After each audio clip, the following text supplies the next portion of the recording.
नमस्कार, मैं हूं आरपी राजपूत। स्वागत है आपका इंडिया स्पेशल में। पूरा बांग्लादेश जल रहा है, 5 लाख लोग सड़क पर हैं और प्रधानमंत्री शेख हसीना देश छोड़कर भारत आ चुकी हैं। दूसरी तरफ पाकिस्तान हंस रहा है क्योंकि पाकिस्तान में सेना ही जिसको चाहती है प्रधानमंत्री की गद्दी पर बैठालती है और जिसको हटाना चाहती है उसे उठाकर फेंक देती है। अब ठीक बांग्लादेश में भी यही हो रहा है। बांग्लादेश की सरकार जो लोकतांत्रिक तरीके से बनाई गई थी उसे उखाड़ फेंका है। शेख हसीना बांग्लादेश से अपनी जान बचाकर भाग तो आई हैं, लेकिन वहां अब सेना का कब्जा हो चुका है। दोस्तों, आपको बता दें कि साल 1971 में बांग्लादेश बना था और तब से अब तक उनके पिता की हत्या हो चुकी है और अब शेख हसीना को अपना देश छोड़ना पड़ा है।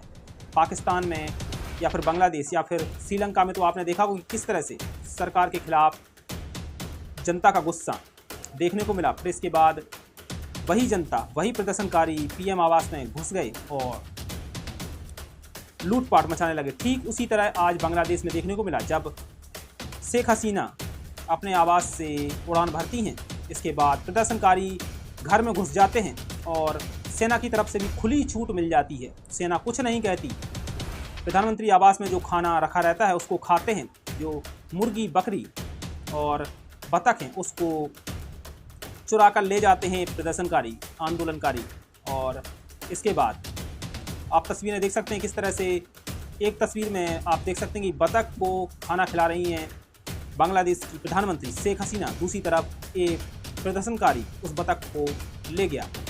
इस्लाम में महिलाओं को शायद राज करने की आज़ादी नहीं है। इस्लाम में किसी महिला का शासन स्वीकार है ही नहीं। रजिया सुल्तान से लेकर बेनजीर भुट्टो तक का उदाहरण आपके सामने है। चाहे शेख हसीना कितनी भी सीट ला ले, कुछ भी कर ले, बांग्लादेश की कितनी भी तरक्की कर ले, लेकिन कट्टरपंथियों के लिए उनका शासन स्वीकार नहीं है। ये दीन को तरजीह देते हैं। सच तो ये है कि इसी कट्टरपन की वजह से मुसलमान भी मुसलमान पर भरोसा नहीं करता। खाड़ी देशों ने अपनी सेनाएं रखने की बजाय सुरक्षा का एग्रीमेंट अमेरिका को दिया है। इनका क्या पता कब सत्ता से उखाड़ फेंकें। यह कौम किसी की सगी नहीं है। शेख मुजीबुर रहमान ने चंगुल से आज़ाद करवाया था, वरना पाकिस्तानी सेना और पाकिस्तान के लोग बांग्लादेशियों के माता और बहनों का बलात्कार करते रहते। साल 1971 को याद करना चाहिए जब 4 लाख बंगाली महिलाओं का बलात्कार किया गया था और 30,000 लोगों की जान से मरवा दिया था। और आज वही बांग्लादेशी उसी शेख मुजीबुर रहमान की मूर्ति तोड़ रहे हैं जिन्होंने इन्हें गुलामी से आज़ाद करवाकर एक आज़ाद देश दिया था। बांग्लादेश के राष्ट्रपिता कहे जाने वाले बंगबंधु शेख मुजीबुर रहमान की मूर्ति पर चढ़कर हथौड़े चलाने वाले शख्स की तस्वीरें आप सब ने देखी होंगी। शेख मुजीब ने बांग्लादेश की आज़ादी के लिए लंबी लड़ाई लड़ी, लेकिन उपद्रवियों ने उनकी मूर्ति तक को नहीं बख्शा।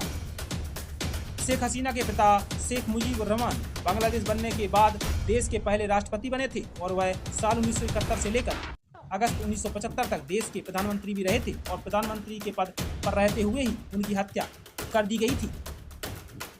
शेख मुजीब की मूर्ति पर हथौड़ा चलाया जाना दुनिया को हैरत में डाल रहा है क्योंकि वह बांग्लादेश के संस्थापक नेता और अगुवा थे। उन्हें बांग्लादेश का जनक भी कहा जाता था, यानी राष्ट्रपिता, क्योंकि उन्होंने पाकिस्तान के खिलाफ सशक्त संग्राम की अगुवाई करते हुए बांग्लादेश की आज़ादी की लड़ाई लड़ी और वे देश में शेख मुजीब के नाम से प्रसिद्ध भी हुए। उनको बंगबंधु की पदवी से सम्मानित किया गया था।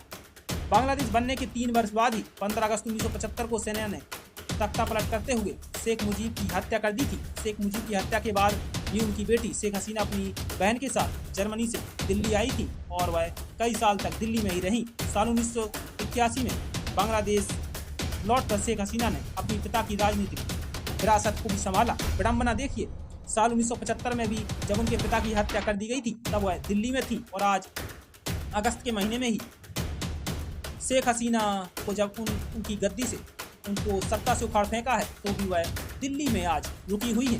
तस्वीरें आपने देखी किस तरह से शेख हसीना अपनी जान बचाकर बांग्लादेश से सेना के जहाज से आज हिंडन एयरपोर्ट पर लैंड हुई और इसके बाद एनएसए अजीत डोभाल ने उनसे मुलाकात की।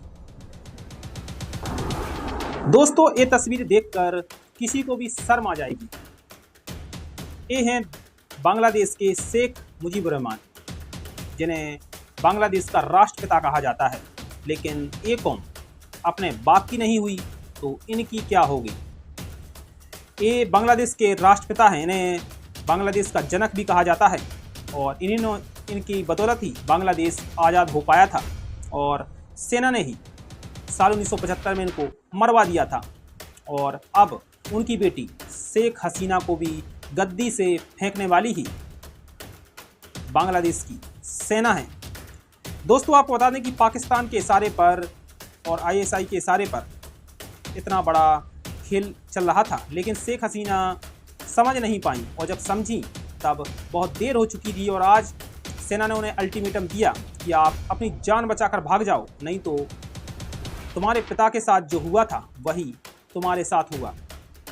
दोस्तों, शेख हसीना जब अपने घर से निकली तो सेना ने उनके बैग की तलाशी ली कि आप कुछ बहुमूल्य चीज़ें यहाँ से ले तो नहीं जा रही हैं, और इसके बाद ही सेना ने बांग्लादेश छोड़ने की इजाज़त दी।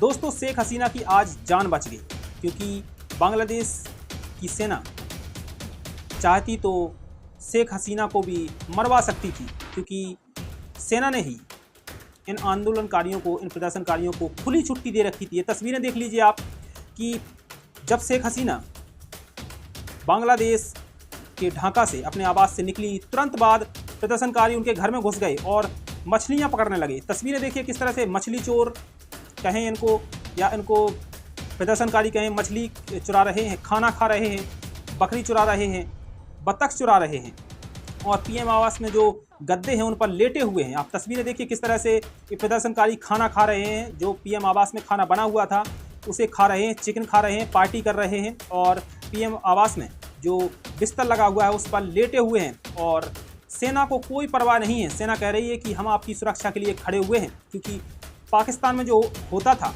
अब बांग्लादेश में भी वही हो रहा है। और बांग्लादेश के जो राष्ट्रपिता हैं शेख मुजीबुर रहमान, उनके साथ आज क्या हुआ ये पूरी दुनिया ने देखा, लेकिन कोई कुछ बोलने वाला नहीं है। ये एक ऐसी कौम है जो अपने बाप को नहीं बख्श सकती, और आज बांग्लादेश में वही हुआ कि बांग्लादेश के राष्ट्रपिता कहे जाने वाले शेख मुजीबुर रहमान के साथ उनकी मूर्ति को प्रदर्शनकारियों ने तोड़ दिया और उनकी बेटी आज अपनी जान बचाकर बांग्लादेश से निकली। दोस्तों, पाकिस्तान और बांग्लादेश में ज़्यादा अंतर नहीं है। साल 1947 में जब देश का विभाजन हुआ था तब बांग्लादेश नहीं था, तब पाकिस्तान बना था, और जो आज का बांग्लादेश है उसे पूर्वी पाकिस्तान कहा करते थे। उस वक्त वहाँ पर 23% हिंदू रहते थे, 23%, और आज देखें तो सिर्फ 8% हिंदू बचे हुए, यानी बड़ी तादाद में हिंदुओं को मारा गया, उनका धर्म परिवर्तन कराया गया, और आज हाल भी वही है। तस्वीरें देखिए आप, बांग्लादेश से तस्वीरें हैं जहां हिंदुओं पर अत्याचार किया जा रहा है। उनके जो पूजा स्थल हैं, मंदिर हैं, घर हैं, उनको आग के हवाले किया जा रहा है। लगातार ये इस्लामिक कट्टरपंथी जो पाकिस्तान में हिंदुओं के साथ हो रहा था वो अब बांग्लादेश में हो रहा है, और यही अब सबसे बड़ी चिंता है कि जो बांग्लादेश में हिंदू रह रहे हैं वो कितने सुरक्षित हैं, क्योंकि बांग्लादेश में अभी भी 1 करोड़ हिंदू रह रहे हैं और उनकी जान पर बनाई है। क्योंकि अभी तक तो शेख हसीना थी जो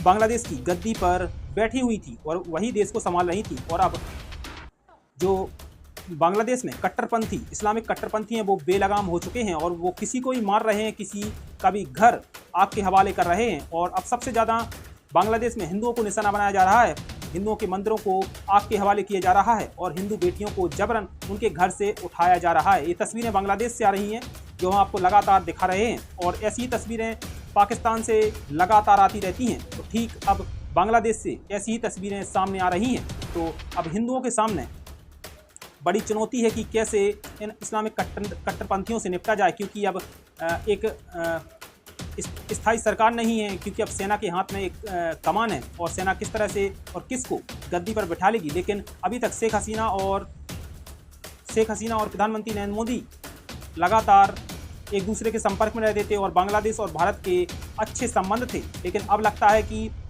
आईएसआई और पाकिस्तान जिसको चाहेगी और बांग्लादेश सेना जिसे चाहेगी उसे ही गद्दी पर बैठाएगी, क्योंकि ये जो प्रदर्शनकारी हैं वही वह यही मांग कर रहे थे कि शेख हसीना को किसी न किसी तरह से हटाना है, क्योंकि लोकतांत्रिक तरीके से शेख हसीना को नहीं हटाया जा सकता था। और हो सकता था कि साल 2029 में भी शेख हसीना एक बार फिर से प्रधानमंत्री बनती, लेकिन ये बांग्लादेश के कट्टरपंथियों को मंजूर नहीं था। बांग्लादेश तरक्की कर रहा था और पाकिस्तान इसी से जल रहा था कि मैं भिखारी में कटोरा लेकर पूरी दुनिया में हम भीख मांगते हैं, लेकिन बांग्लादेश ऐसा क्यों नहीं कर रहा है। तो हो सकता है कि अब कुछ वर्षों में बांग्लादेश भी कटोरा लेकर पूरी दुनिया में भीख मांगने लगे, क्योंकि बांग्लादेश में भी इस्लामिक कट्टरपंथी लगातार निशाना बना रहे हैं, हिंदुओं पर लगातार हमले कर रहे हैं। ऐसी तस्वीरें पहले पाकिस्तान से आती थी। पाकिस्तान के सिंध प्रांत में हर महीने करीब 1100 से 150 हिंदू लड़कियों का अपहरण किया जाता है, यानी पूरे साल में 1000 से ज़्यादा हिंदू लड़कियों का जबरन धर्म परिवर्तन करके उन्हें इस्लाम में परिवर्तित किया जाता है, उनको मुस्लिम बनाया जाता है। ठीक अब इसी तरह बांग्लादेश में भी हो रहा है। दोस्तों, आपको बताते चलें कि साल 1971 ये बांग्लादेशी भूल गए हैं। इनको याद होना चाहिए कि इनकी बेटियों, इनकी बहनों और इनकी माँओं के साथ बलात्कार किया गया था। जनरल टिक्का को शायद ये लोग भूल चुके हैं।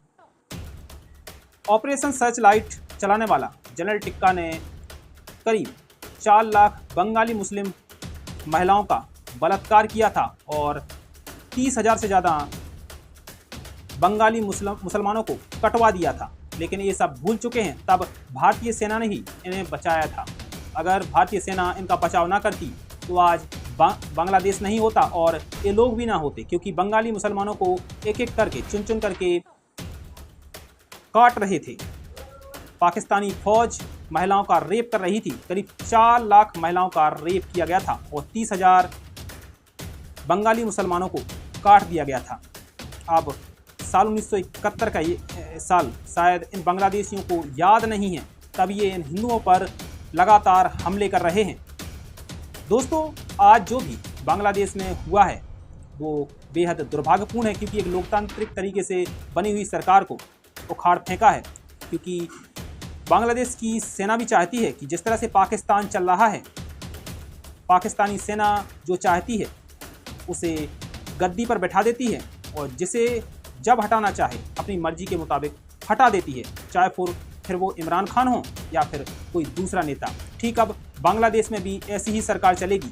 जब सेना की मर्जी होगी तब किसी को भी गद्दी पर बैठा दिया जाएगा और जब सेना का जी भर जाएगा तो उसे फेंक दिया जाएगा। लेकिन अभी तक साल 2009 से लेकर अब तक शेख हसीना बेहद मजबूत नेता थी और बहुत अच्छे से सरकार चला रही थी और बांग्लादेश का तेज़ी से विकास हो रहा था।